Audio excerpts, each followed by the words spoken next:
Assalamualaikum warahmatullahi wabarakatuh. Apa kabar anak-anakku yang hebat? Bertemu kembali kita dengan sahabat 6.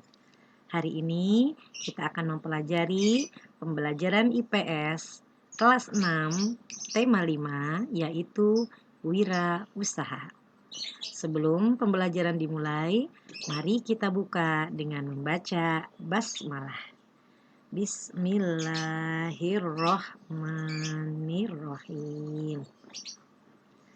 Kompetensi dasar 3.3 menganalisis posisi dan peran Indonesia dalam kerjasama ASEAN di bidang ekonomi, politik, sosial, budaya, teknologi, dan pendidikan dalam lingkup ASEAN.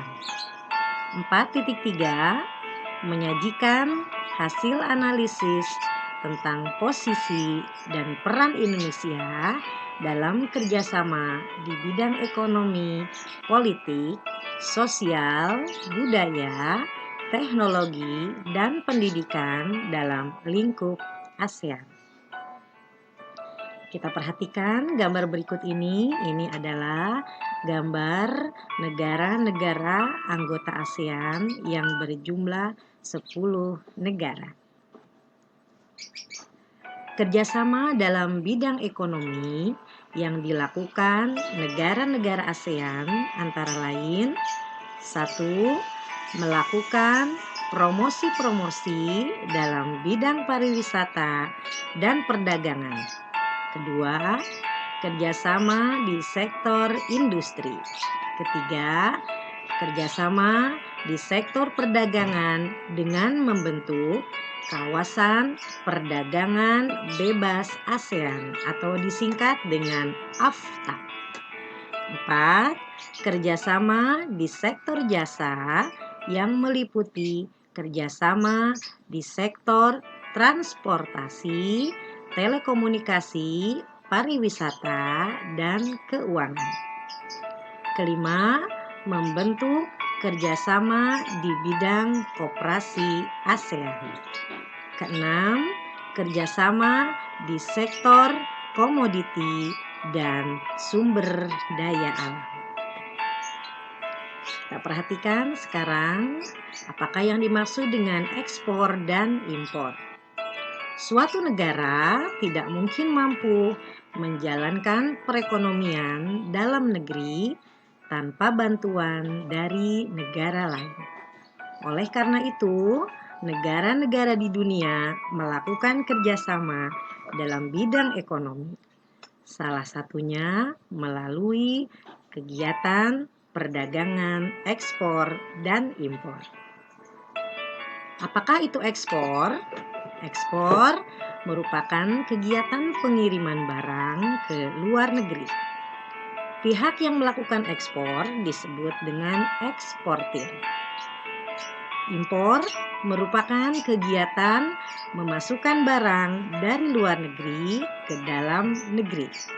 Dan pihak yang melakukan impor disebut dengan importir. Barang yang diperdagangkan dalam kegiatan ekspor dan impor disebut sebagai komoditas. Yang pertama adalah komoditas ekspor. Komoditas ekspor Indonesia dibagi menjadi 2, yaitu 1. Komoditas utama.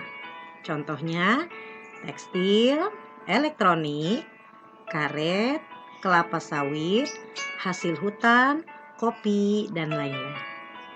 Yang kedua adalah komoditas potensial. Contohnya kulit, peralatan medis, tanaman obat, perikanan, kerajinan, rempah-rempah, dan masih banyak lagi. Kemudian komoditas impor.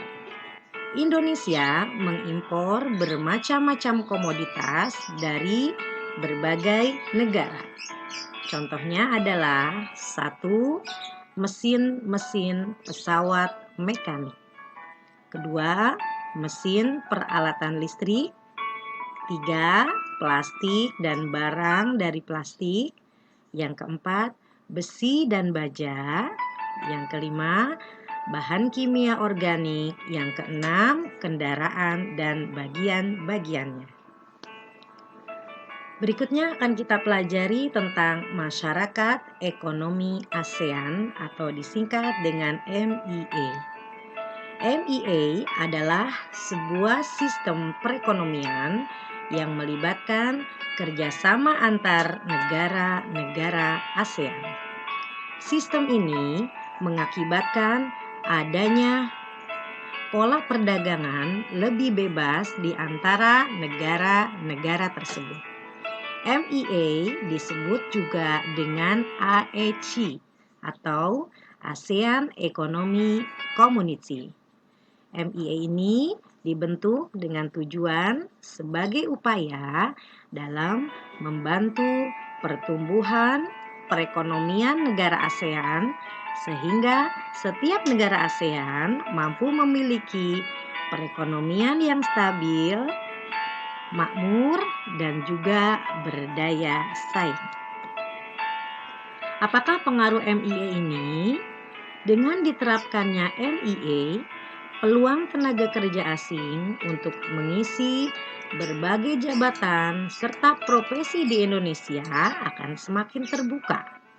Begitu sebaliknya, tenaga kerja Indonesia juga mempunyai peluang lebih besar untuk bekerja di negara-negara anggota ASEAN lainnya.